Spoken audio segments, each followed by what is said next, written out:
నమస్తే రమగారు. నమస్తే జయ.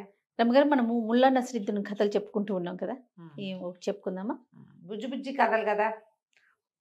మామూలుగా చూడు, తెలివి గలవాళ్ళు కొంతమంది తెలివైన వాళ్ళు ఉంటారు. తెలివి ఉండటమే కాదు, ఆ తెలివి ఎక్కడ వాడాలో కూడా తెలిసి ఉండాలి. అంతేగా. పిడికి బియ్యానికి ఒక మంత్రం కాదు కదా. అవును కొన్ని కదా. చోట్ల తెలివి చూపించక్కర్లా, తెలివి చూపించకపోవటమే తెలివి. అయితే ఈ ముల్లా గారికట ఒక వీధి చివర ఒక చాయ్ దుకాణంలో చాయ్ తాగటం అలవాటట. తాకట్టులో ఉన్న బంగారాన్ని విడిపించి ఆ రోజు ఆన్లైన్ రేటుకే మేము కొంటాం. Sharma gold company. ఆ వీధి ఒక చివరంటే చివర అంటానికి వెళ్ళేది, ఒక చౌరస్తా లాంటి. అయితే అప్పుడు రోజు ఆయన అక్కడ సాయంకాలాలు దీని నుంచి తైమూర్ గారి దగ్గర నుంచి, ప్రభు దగ్గర నుంచి ఇంటికి వస్తూ తాగేవాడు. కొంచెం చలికాలపు కాలం వాళ్ళకి ఎక్కువ ఆ దేశంలో. మనకంటే మనకు 3 నెలలే చలి, వాళ్ళకి 6 నెలల చలి. ఈ 6 నెలలు ఆయన అక్కడ ఛాయ్ తాగేవాడు. అయితే ఈ ఛాయ్ తాగడానికి కూర్చుంటే అది చౌరస్తా కదా, కొంతమంది పిల్లలు కుర్రాళ్ళు మంచి ఆటకాయతనంగా అక్కడ తిరుగుతుండేవాళ్ళు. వాళ్ళల్లో ఒకడు, ఈయనకి ఇట్లా పెద్ద తలపాగా ఉండేది. ఒక కుర్రాడు మంచి ఆటకాయవాడు, చేతులు ఇలా ఇలా ఇలా ఆడిస్తూ తిరిగేవాడు.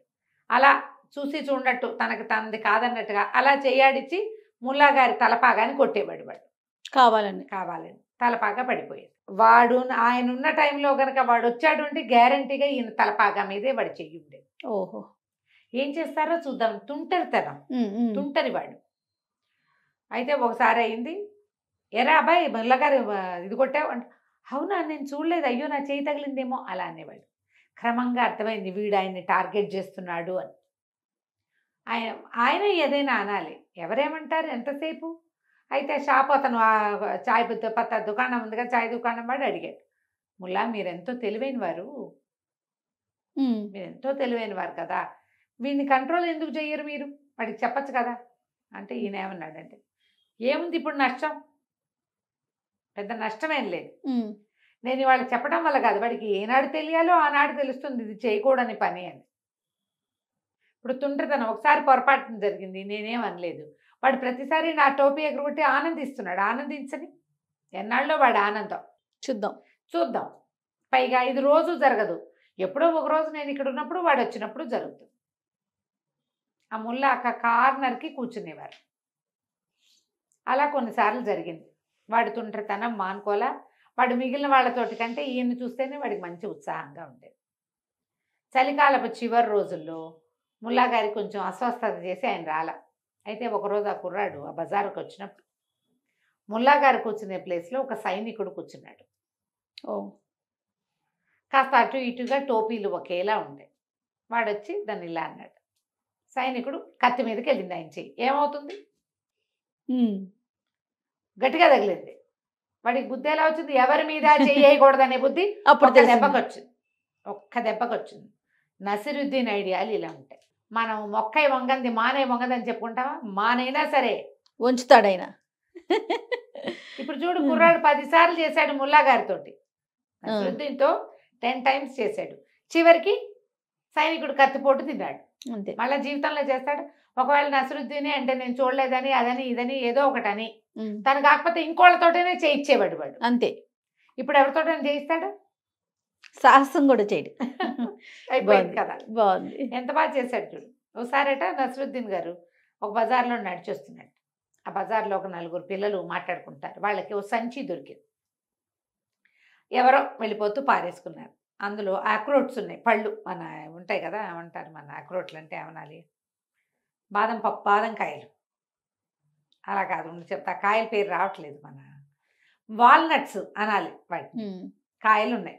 అయితే వీళ్ళు చూసుకున్నారు, 4 పిల్లలు ఉన్నారు, వీటిని పంచుకోవాలి. ఈ లోపల ఏమైంది, ముల్లా గారు నడిచొస్తున్నారు కదా, వీళ్ళు ఆగారు. హోజా మాకు పంచిపెడతారా అని అడిగారు. ఈయన న్యాయస్థుడు, చాలా తెలివిగలవాడు, ధర్మాత్ముడు, చాలా గొప్పవాడు, గురు హోదాలో ఉండేవాడు. ఇవన్నీ భావించి పిల్లలు ఆయన దగ్గరికి పంచిపెట్టండి అని అడిగారు. అడిగితే ఆయన అడిగాడు, ఎలాగరా మనిషి న్యాయంతోట దేవుడి న్యాయంతోట అని అడిగాడు. వీళ్ళు ఏమనుకున్నారు, మనిషి న్యాయం అయితే ఎక్కువ తక్కువ వస్తాయో ఏమిటో, దేవుడి న్యాయం అయితే సమానం, దేవుడు అందరికీ ఒకడే కదా, రోజా దేవుడి న్యాయం ప్రకారమే పంచండి అన్నాడు. అలాగే అన్నాడు. ఫస్ట్ వాడికి ఒక గుప్పెడిని పోసాడు, 2వ వాడికి ఇన్ని ఇచ్చాడు, 3వ వాడికి మిగిలిన ఇచ్చేసాడు, 4వ వాడికి ఏమీ లేదు. వాడు నిర్కాత్ బాయ్ ఇదేంటి హోజా ఇట్లా పంచారు అని అడిగితే ఆయన, అంతే కదరా దేవుడి న్యాయం, ఒకరిని అమీర్ చేస్తాడు, ఇంకోటిని గరీబుని చేస్తాడు. దేవుడి న్యాయం సమానంగా ఎప్పుడుంది? అంతే ఎప్పుడైనా ఉందా? ఒకటి రాజుంటే ఇంకోటి బంటున్నాడు. బాగుంది. శభాష్. అమీర్లు గరీబులు ఉన్నారు కదా, మరి అంతే అంతే ఇది కూడా అంతే. మరి అంతే. ఇదే దేవుడి న్యాయం. వీళ్ళు ఇచ్చి అనవసరంగా అడిగాం. ఇప్పుడు వాడి పనిచేసాక వాళ్ళని అడగలేరు కదా, నోటు తీసుకోలేదు. మూసుకుని పోయారు ఎవరి దారిని వాళ్ళు. చాలా బాగున్నాయి. చూడ ఐడియా ఎలా ఉందో.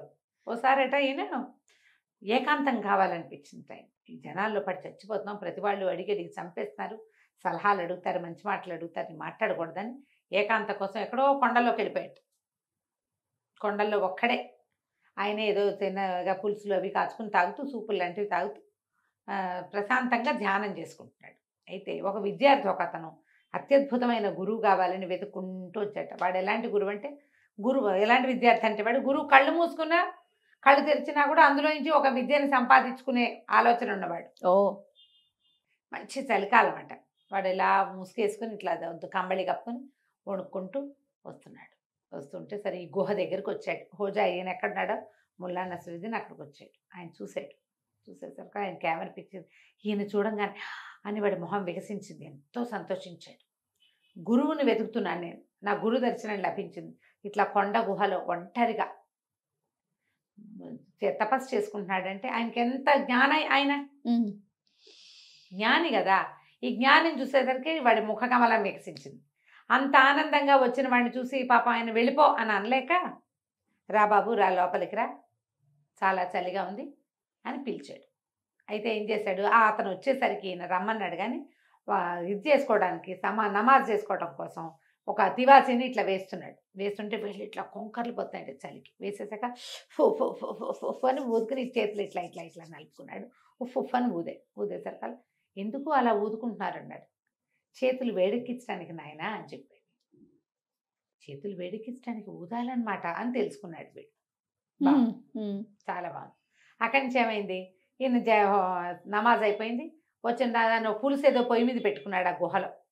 సరే వచ్చిన అతిథికి వాడికి కూడా పులుసు వద్దామని ఏం చేశాడు, 2 కప్పుల్లో పులుసు పోసి దాని అయినా తీసుకొని వాడికి కప్పించి, ఈయన ఈ కప్పు పులుసు కప్పు ఇట్లా దగ్గర తీసుకున్నాడు. పులుసు అంటే ఇలా సూపు వేడిగా ఉంటుంది, చెంచాలు లేవు, కప్పుల్లో ఇట్లా ఎత్తు తాగాలి. అని ఊతున్నాడు. ఇప్పుడు ఎందుకు ఊతున్నారు హోజా అని అడిగాడు. చల్లారి పెట్టడానికి నాయన అన్నాడు. అనగానే విద్యార్థి ఆశ్చర్యపోయాడు. ఎంత మహానుభావుడు, ఒకే నేటితో ఇందాక వెచ్చబెట్టాడు, ఇప్పుడు చల్లారి పెడుతున్నాడు. ఎంత గొప్పవాడు గురువు. చాలా సంతోషించాడు. ఆ విద్య నేర్చుకుని వెళ్ళిపోయాడు. అంతే. జనాలు ఎలా ఉంటారు జయ, ఇది ఒక సహజమైన క్రియ అని తెలుసుకోరు.